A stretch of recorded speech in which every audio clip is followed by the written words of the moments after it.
Dear friends, glad to meet you all on Feygin Live. It is Wednesday, August 17th, 2 minutes past 10 Kiev time, and it is day 175 with our dear friend Olexiy Arestovich. Glad to see you, Olexiy. Good evening, everybody. Yesterday you were absent, we'll talk about that. For now we have 120,000 watching us live and over 29,000 clicked the like button. Again, the usual ask, please click that button. Share the link with your friends in the social media, subscribe to Feigin Live to Olexiy Arestovich, and if you are watching that in English, subscribe to the privateer station as well, if you have not done that yet.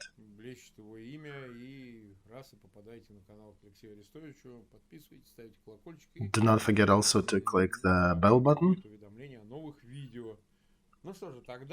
And if you want to say thanks, there is a thanks button as well. So, many things happened in the last couple days. I have a ton of questions. Let's start with the general overview of the front. The map is on the screen.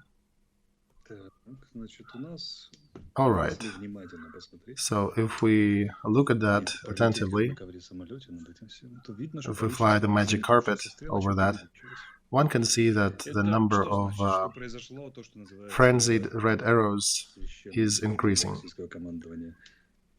This is happening due to the holy word for the Russian command, regrouping, and they tried to force a few attacks near Kharkov, near Slavyansk, near Siversk, but had no success anywhere.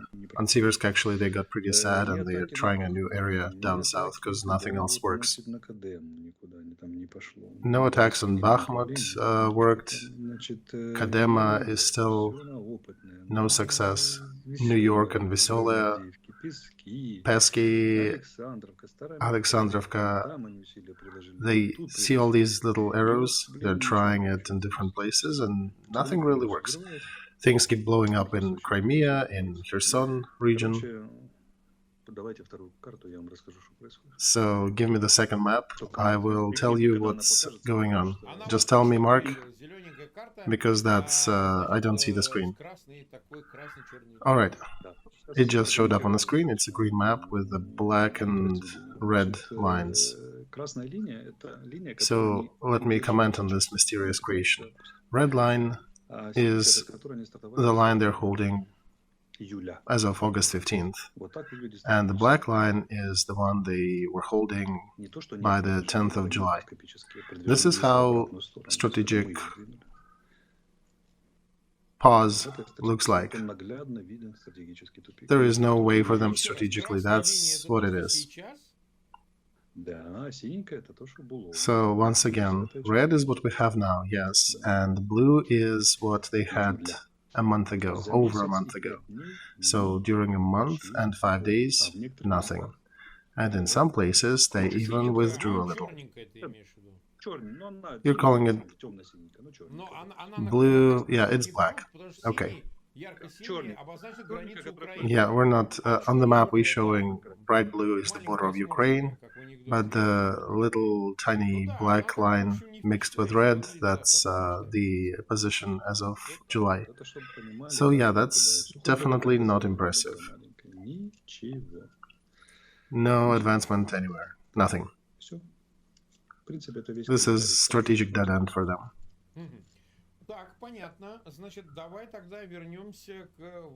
Alright, let's go back to the matter of Crimea.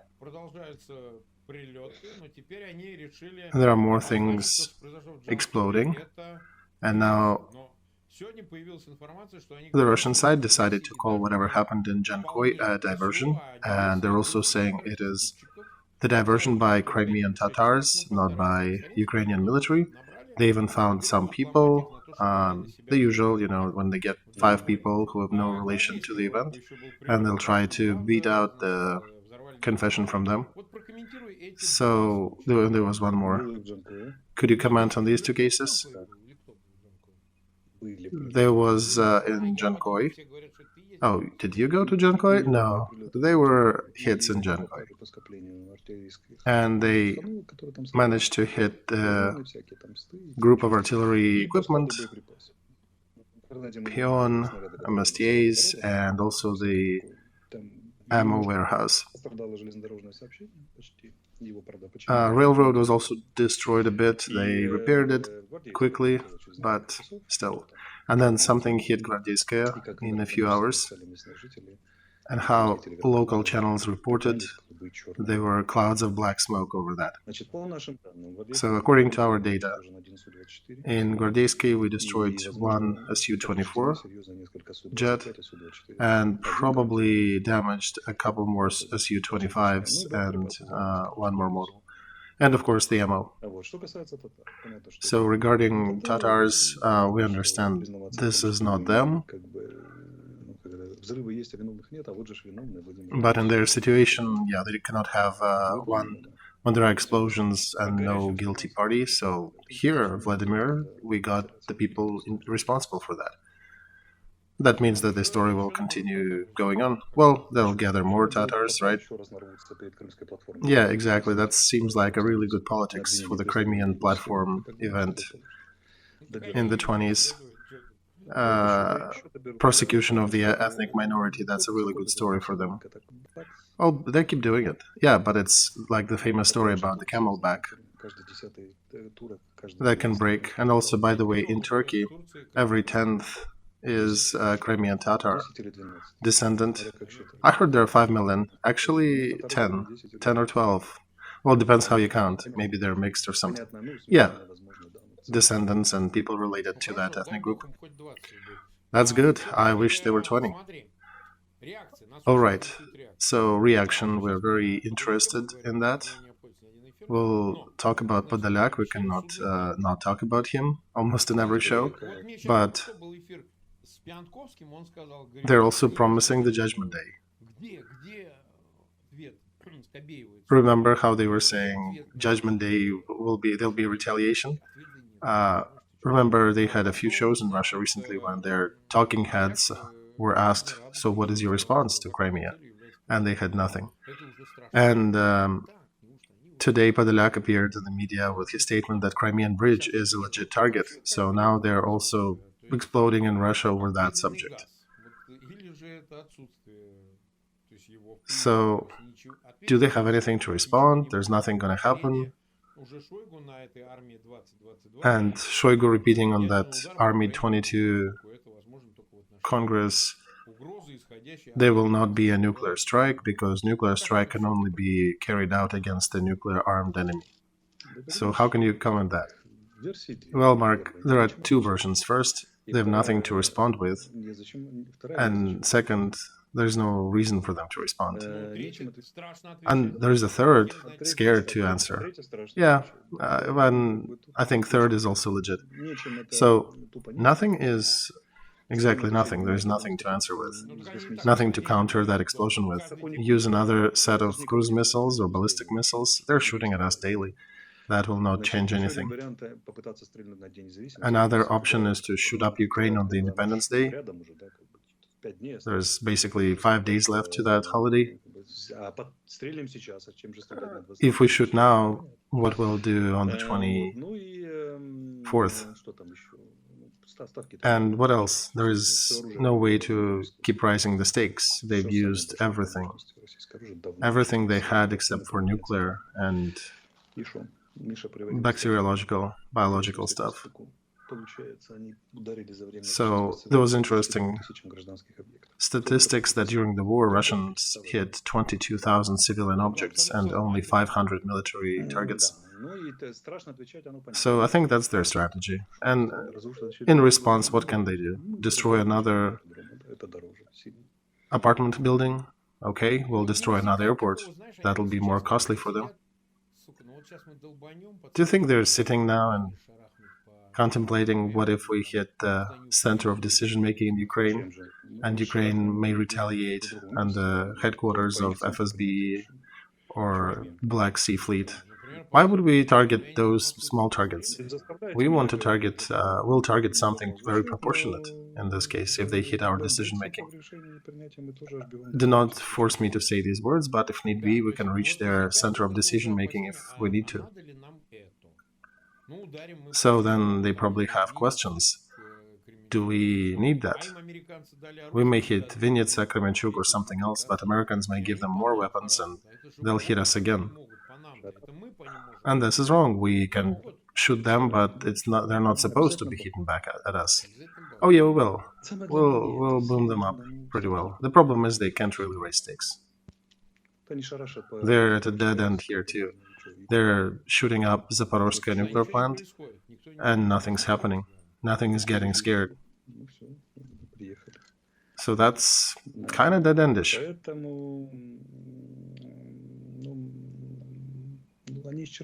I think that's the end of the line for them. That is the threat of an escalation situation. They've been escalating so rapidly initially that when the time came to respond and escalate to certain events, they got nothing else to do. So what else will be? We shot more targets in Ukraine with cruise missiles and claim that destroyed another couple of HIMARS. Oh yeah, according to their data, you have no HIMARS. They're responding daily that they're destroying your machines. Shoigu said in one of his statements that you should not be afraid of HIMARS because we keep destroying them. They don't even have time to peel the wrapper off. So another subject, they're still pushing world leaders to whomever they can reach to try to force Ukraine to a negotiation table. So here's another meeting by Gutierrez with Zelensky in Lvov. And as far as I understand, that meeting was moved to Lvov, probably because Gutierrez did not like that Russians shot up Kiev when he was there last time. I think it wasn't his request that he'll stay overnight in Poland and then visit Ukraine briefly for a coffee. Well, that's still a risk, you know. Russia can hit up Lvov, and they've done it several times, so that would not stop them. In your opinion, what's that meeting for? And also Erdogan is visiting. I think Gutierrez there is about the nuclear plant and maybe grain discussion. Erdogan definitely grain discussion. Do you think they'll be asking for ceasefire and pause on the front again? I don't know, maybe they will. But what Zelensky will answer? I'm afraid to even pronounce what he can say. Do you think he can exactly just say that? Well, briefly that will be that, but he'll probably say the same thing diplomatically. So if to aggregate that, he will probably say no, generally speaking. So we have a new article or material about Zelensky. Washington Post published his interview. They're pretty specific. Americans are different. They don't really do the interviews in a question-answer Q&A format. They inject commentary and third-person stuff. So Washington Post published the article we're showing on the screen now.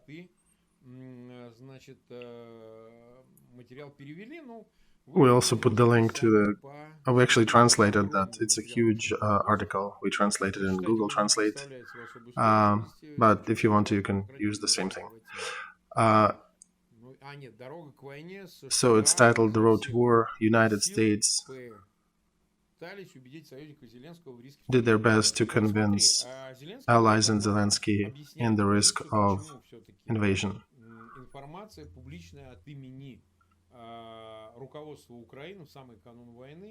So they're getting back to the matter of why information from Ukraine was not articulated as alarmists at the beginning of war.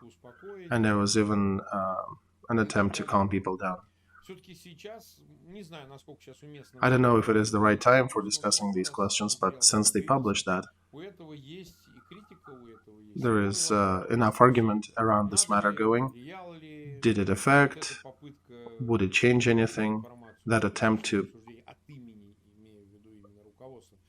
not heat up the discussion about the war starting in the next day or two by Ukrainian government on the verge of that war.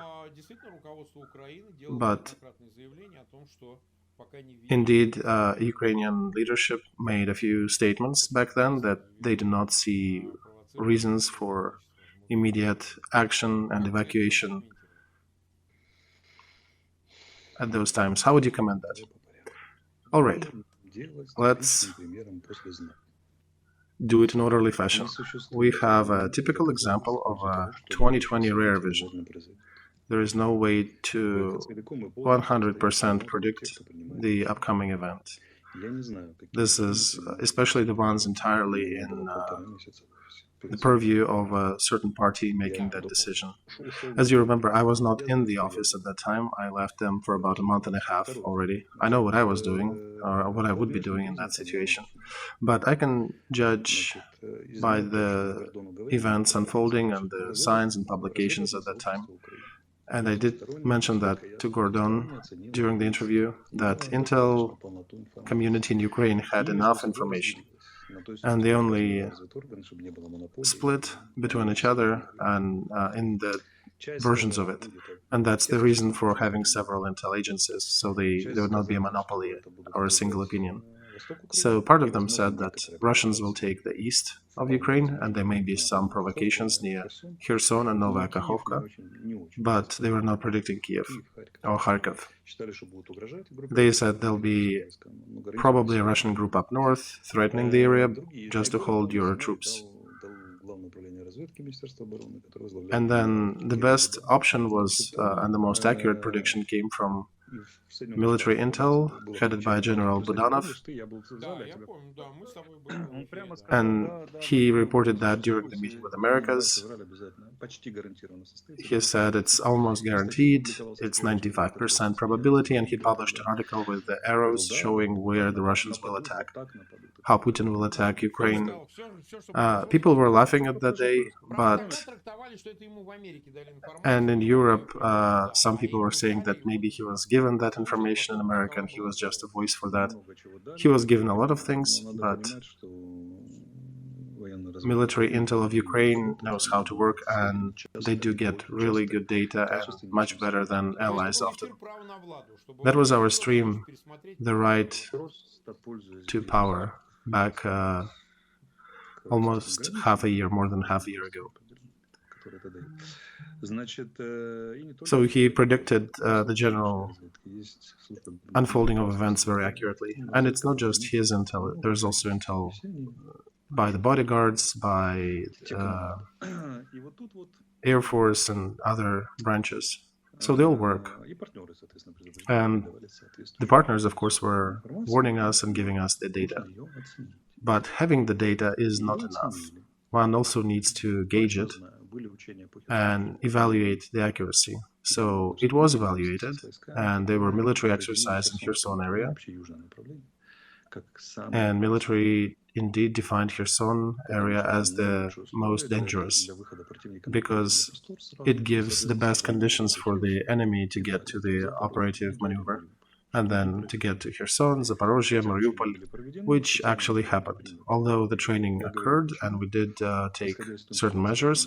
And that's why I'm saying, according to the data I have for the moment, that relative success of Russians in the south happened because of the mass number of traitors in the Kherson region who affected the situation gravely, although they were fighting. There was a Marine brigade standing to their death, a battalion of Marines died almost completely on Chingar. One of the last Marines, when he had no time to blow up the bridge near Genichevsk, blew himself in a vehicle. So there is a ton of actual military people who got the Star Hero medals for the fighting. So one cannot say we just folded. Our guys were fighting to the last versus the overwhelming power of enemy in those areas. But there are definitely questions about marches from Crimea to the north, about withdrawal of our troops towards Mariupol. So we'll get to that in time. As for the evaluations given by the top leadership, Speaker of Congress, Presidential Office, information was considered, but people did not believe in that crazy strategy. And as we know now, it has been a crazy strategy. To conduct offensive in 9 directions is an idiotic maneuver. As we discussed, if they hit just in the east, they would have cut our group, dissected. We probably would have 50, 60 wounded or captured. All the Western help would be not coming, because that would have been a much faster operation and probably would not lead to anything significant from the Western support. I also need to remind that Ukraine started asking for help from the West back in October. There was a statement by Defense Minister on the 3rd of October, Olexiy, please give us javelins and start the sanctions. And remember what happened? Americans were saying, no, what are you talking about? And that was just about Stinger, which is basically like a little rifle on the scale of this war. It's effective, but it's nothing major. So we've been asking sanctions weapons for months. But our allies were telling us, no, not yet. Kuleba mentioned that in the interview when he was talking to Biden's government after one of these events, just a few days before the actual start of the war. When he was leaving, they were actually shaking his hand and looking at him as he had a 4th-stage cancer, that he's not coming back. So can you support that Americans at the meeting at Biden's administration, reps of Pentagon, CIA, they were saying that Ukraine will not hold against Russia. Yes, they said 72 hours. So in 72 hours, Russians will prevail. Yeah, Kuleba reported that in his discussions, Americans were considering that Ukraine will not hold longer than 72 hours. The whole Ukraine, there'll be no resistance after that. And he actually was there right before the war. He didn't even have time to return before it started. He met at the beginning of the war somewhere en route back. And in that situation, what would Zelensky do? He would come to people and say, you know, dear citizens, we have a war that is inevitable. I should remind that the information about the beginning of war changed overall about 5 times in the span of 2 months. Now, let's think it through. We got the reservists, we did the training, did the exercises, spent money. Now they're sitting in the military detachments and the locations they're supposed to be at, getting paid, getting their military pay and all that. And they're asking us 3 weeks later, what's happening? And there is no war. And they're turning to Zelensky and telling him, Mr. President, what the heck are you talking about? And you know our people, they'll make a lot of funny memes about that. Opposition will jump around and say that we always told you he should not be trusted. And there'll be another meme, you know, some classic paintings remade into Zelensky's failures. And they were discussing that his his talks about war is just a way to pump up his popularity. And another part would be more active, and they would say, go F yourself, because let's go home. You promised us in December. It's already end of January, and there is no war. So we actually did spend a lot of money for military exercise, because all that costs a lot. We actually splurged quite a bit of our budget before the war. Today, it's about $9 billion per day, the cost of war. I remind you that back in the day, there was no help coming from the West. We all had to carry it on our own. Investors were fleeing, embassies were wrapping up shops, and when we asked for help, everybody was telling us that there is no reason, you guys will lose in a few days. So Zelensky would have to announce that there is war tomorrow to the nation, that when our allies were not giving us help, they were giving us 72 hours, to him personally and to the whole country. Imagine you coming out and announce there is war coming, knowing that there'll be no help, because people don't think we'll even stand. They were basically telling us farewell. When people are saying, Americans warned you, yeah, they were basically waving hands and telling us goodbye. You're not going to be here much longer. We can pat those who managed to be outside of the country, but the rest will be goners. So that was pretty simple. And what Europeans, they didn't even say goodbye. They basically said, we'll bring you flowers to the graves when this thing happens. So imagine you're coming out and saying about the news, and then when people ask you, so what do allies do? And you have to say what? What do allies give you? They give me 72 hours. So imagine I'm a president, I'm Zelensky, and you are Ukrainian people. I'm coming out and saying, hello, dear people. Russia is preparing an imminent attack. They will throw 800 planes, 400 helicopters, several thousand tanks, and will be shooting us up with their cruise missiles and ballistic missiles. They'll attack Kiev, Kharkov, Sumy, Chernigov. They'll break through Crimea, will attack Kherson and Zaporozhye. They will also capture our nuclear plants, and they might even cross the border from Belarus. And I have a good piece of news for you. Don't worry, I turn to our allies and they give us the whole 72 hours for existence. So please prepare to war, feel yourself comfortably, and do not fret. During the next 72 hours. In that period of time, we all will be dead, and there will be no Ukrainian government and country. Thank you. Whoever is here last, please turn the light off. Would that be the statement? That is pretty convincing, right? All right, so part of Ukrainian people will say, oh, screw the allies, we'll carry it ourselves. Now, some of them are saying that half a year later, but I remember how it started when some power people fled together with the whole departments, just packed up shop and fled. And yeah, almost posting their posts were looking like peed pants. And the brave bloggers, I wouldn't even talk about their geography. There was good research somewhere who were geographically pretty remote from Ukraine. And the further they were, the more aggressive they sounded. So, not everybody did that, but thankfully we had enough people who could stand and provide resistance, and that's why we're still here. But definitely there were people, we won't point fingers now, but there were people who fled.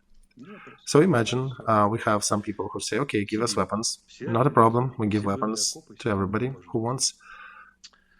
We dig trenches, we're sitting and waiting. And the enemy doesn't attack. Because the enemy is an aggressor, he can choose any time. 24th of February is not exactly a good date to start, because that's when the roads become slushy. They needed to attack in January, or wait till later. So there is no aid from the West, and you need to sit and wait while Ukrainian mobilized army is burning through the last of their budget. Imagine we took, what, 200,000-300,000 men from economy and put them in trenches doing nothing. And okay, we've been sitting doing that. Middle of March, 2 months reservists are in the fields and they're not attacking. And there is COVID, there is disease, the wives are complaining, the whole populace is saying Zelensky is an idiot because he was promising us war and nothing is happening. All these loud experts bringing us economic layouts about the future of Hryvnia and how economy is going to tank. A part of embassies is starting to come back because they can't really be doing nothing for 2 months. End of March, there is no war. Middle of April, there is no war. And what? How much trust would the top leadership have by the middle of April? 0. And that would Russians attack. That would be the moment that Russians attack. And I would even wait to the moment till we start getting the reservists back. And that would be the time to attack. Because there would be a time in this case when our currency would drop, when people would just leave the trenches on their own, and the moment they're starting return maneuver, Russians are already hitting. And even if there is a command, immediately return to your positions, all the roads are blocked and clogged, and you cannot. And then, yeah, indeed, we would have 72 hours. But, okay, let's imagine some citizens who really love the president indeed believe that the war is coming. What would happen? That part would start disappearing from the country, disrupting economic lines, panic, road collapse. Europe was not taking refugees en masse at that time. Where would they live? They would, break into apartments in Lvov and live there on the border with Poland? So here's an example for you. Citizens of Nikopol, Bakhmut, Slavyansk, do you think it's easy to make them leave their houses? Many of them do not want to leave. They're there with their families. We actually almost use force to evacuate them, and now Europe and other places are ready to take them. And they're still refusing. More than that, Nikolaev has no running water. They keep getting shelled by Russian missiles. You cannot really do business and work. People still do not leave. And now we take a scary winter. People are promising the winter is going to be hard. Okay, let's imagine the winter will be hard. People, please move to the warmer place. Refugee stations in Poland, or maybe Western Ukraine, as they're saying, it might be warmer than that winter on the east. And that's half a year after Bucha, Yelenivka, Mariupol, and all these events that happened. People are still not leaving. So do you think they would, too many of them would go? Some of them would definitely stay. So I'll tell you one thing. The overall fluidity of president's power becomes apparent only when you sit in the president's chair. Because you sit there, you have 9 phones, and that's it. And you have to be responsible for a huge country that is facing one of the biggest continental wars in the last 60 years. That was the introduction. And now the brief conclusion. How to be delicate here. So, of course, we made a lot of mistakes. We could have done way more to prepare for that invasion. For real. But what could be done, could have been done, to not face the consequences that I put in preamble, can be deduced by a pretty small group of professionals, which is very exclusive, which knows these things and has a relevant experience.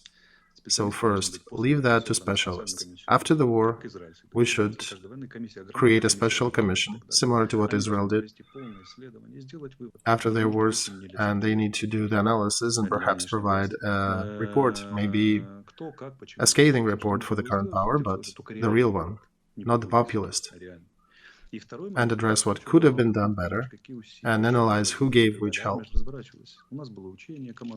which events were successful, which were not, because we actually did have training, which was basically a concealed placement of troops on the position. Do you know why Kremlin actually started asking for negotiations on the first day of war? First day, when they just started, because the whole anti-air defense and our air defense, all the jets, evaded their strike. The country that did not prepare would not be able to have held so successfully as we did. It's just we could have done more, probably. And Commission can evaluate and estimate these things, and people can cast their verdict at the next elections. After the war. Right now, however, that needs to be on pause because breaking the trust to the leadership is the main goal of our opponents. do not forget that it's not just political leaders, but also military. They're both responsible for the preparations for such events as this war. And again, those propagandists in Moscow and some of the opposition leaders here who are saying that politicians are bad, military are good, they're doing the preparations jointly. The responsibility lies on both shoulders. Oh yeah, they are now screaming that there is a fight between Zaluzhny and Zelensky. Fake. But again, once speaking about Zaluzhny, I already told about him in the interview. Zaluzhny, even if he would not be given any authority to prepare for war, he is a person so passionately doing his job that even he would not be told to do that, he would still be preparing. He would ignore such orders. If he knew the war is coming, he would be preparing for war. When the talk is about his army and his country, he will be doing the right things, even against the orders. And he would be doing that, but he was getting good orders. He was getting helpful orders from the leadership. So, in my evaluation, in my opinion, President Zelensky and the leadership of the army, during the time when they were preparing for war, in the time which they did not choose, in the situation they were not fully responsible for, that was very controlled from the outside, and they managed to walk a thin line between two threats of overreaction and underreaction. So they walked between Silla and Charybda, between the panic in the country and interruption of trust and preparation for the war. Where did they walk? Perhaps one can do a little more to prepare. That's maybe what I can see from this chair, but I don't have the full breadth of information. I'm just posting my opinion. Do you hear the noise? Yeah, probably airplanes. Oh yeah, yeah. There are planes flying above my head. Let's say I'm sending them somewhere. So I imagine that if that commission would have a full breadth of details of situation, perhaps they can come to a conclusion that given the situation, the actions were remarkable and were effective. Or perhaps they can take a look and say, well, not too effective, these things could have been done better. It may work pretty fast, it may work slower, but regardless, there'll be a conclusion. And then people can vote and express their opinion as well. And those people who are in the media sphere talking about Ukraine not preparing for this war, they're working towards the enemy's success. As I said, our president has one significant drawback. He's too kind. Because the first thing that one needed to do during the preparation for war is to address those people who are breaking the trust in the leadership on the verge of war.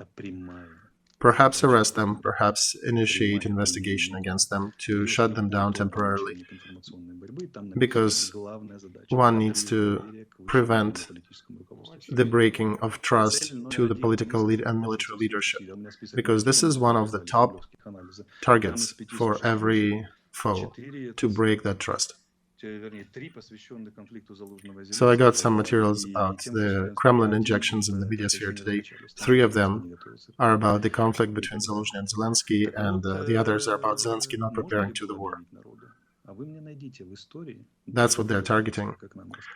And could have one prepared for war? Find me in the recent history, even Israeli, that is often brought as an example, when the government announced that tomorrow is war. You probably won't find one, because in most cases the governments were preparing for it, but were doing it silently. They were doing it in a concealed way to not alarm the enemy that they actually foresee the unfolding of the events. Perhaps theoretically one can consider doing that when there is an exclusive, remarkable level of trust of people to their government. Because even then, if the government came out and said, well, we are starting the war on the 24th of February, Russians are attacking, and then half the country flees, another country takes arms and goes to the trenches, and nothing happens for a month or two, then this trust erodes. I made my commentary on that. I think possibly some things could have been done better, but this is very peculiar military technicalities that maybe 30 people can evaluate in our country, have enough experience to evaluate these details. And I sincerely hope that we'll find those people, those management specialists, military specialists, legal specialists, and we'll give that assessment. We do need such a commission as a country. As a democratic country, we need to have that data. But right now, we need to win. And everyone who is preventing us, who is distracting us from that, he's either an enemy or behaving like an enemy. All right.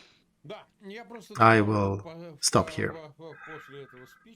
Okay, I will add here after Alexei's speech that there is one more important thing. The talks about Ukrainian leadership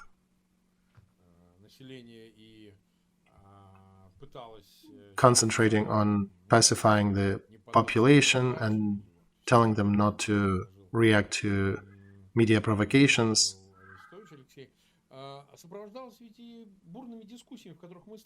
On all the points that Olexiy said, that was followed with a lot of discussions on the different media channels. So it does not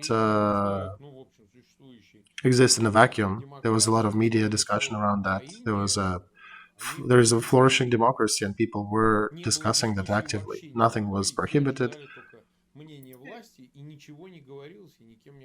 There was no restrictions about the subject. People were discussing whatever they wanted to. And another piece, people think that it's only presidential and executive power is the power. I want to remind that all the congressmen are also representatives of power. They also have access to the different levels of secrecy, and they have their representatives in the National Defense Committee, and they had a chance to communicate with foreign partners. So those of them who criticize us, why were they quiet? They had the same access to the same material. They're also political leaders of this country. And yeah, some of them were quiet, some of them were not. I just want to say, even you and me discussed war in so many streams, just between us, that one could have got tired. When we talked with Larionov and Budanov and everybody, I was tired discussing that war before it started. And all the possible scenarios that, by the way, most of them did come true. Especially, remember the railroad line? We showed the map and aviation and all that. It actually did come through.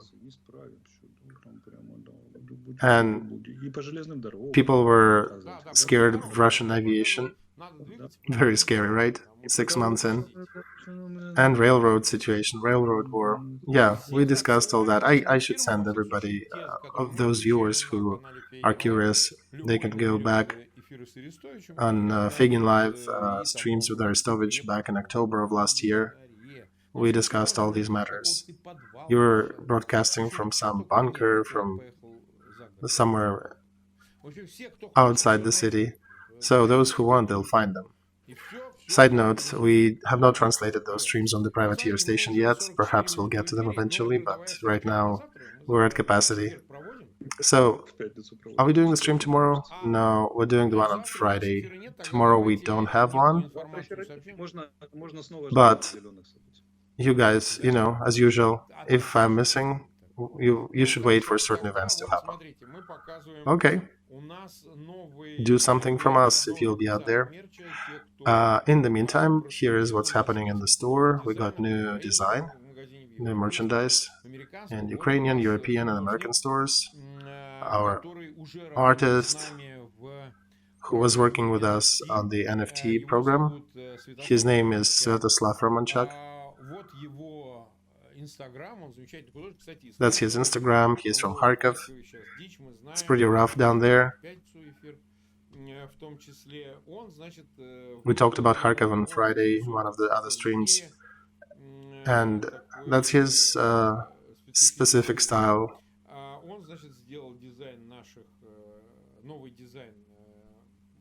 He made a new design of Feygin and Arestovich, and if you like it, please go in and make a purchase, and that will go to support our charity actions.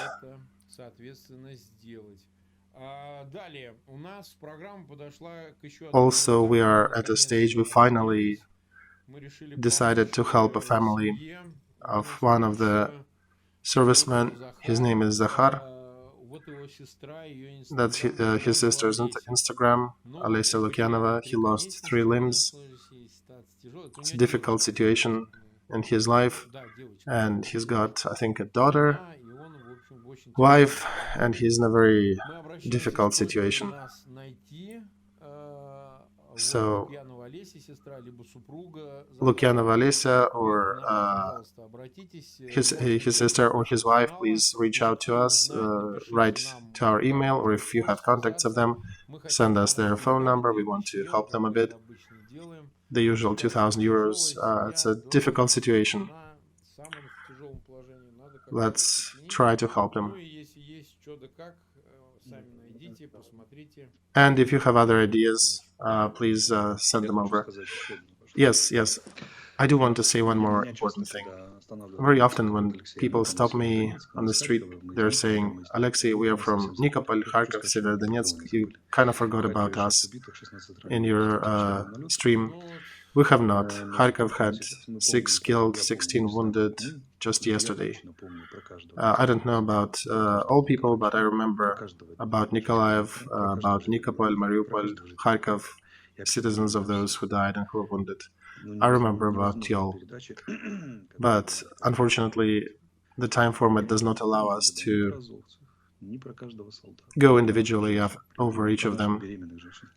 But I'm not forgetting about Azov fighters, about our pregnant women who were captured, about the ones who were bombed, about our kids who were forced to and removed to Russia.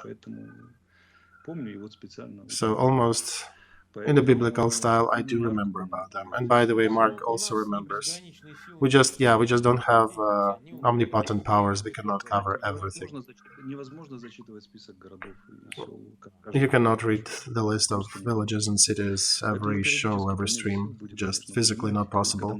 But as much as we can, we will be talking about them too. And we're trying to be more practical. Let's perhaps address it at one of the shows and touch upon what to do when they're shelling, when they're attacking. And maybe talk about that on Friday. Stay or evacuate, leave or not. Probably better do it this way, in this key of some action, versus just saying the statistics that 6 more people died.